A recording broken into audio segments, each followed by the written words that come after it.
thank you so much.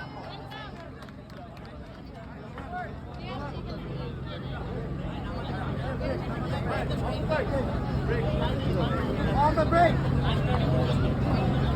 Leave this one. প্রিয় জ্যামাইকাবাসী, আমরা এখন একটু বিরতি নিব নামাজের জন্য। রন্টিকে আবারও আমরা মঞ্চে আমন্ত্রণ জানাবো। সো রন্টির জন্য একটা জোরে করতালি প্লিজ। তালি কই? আরে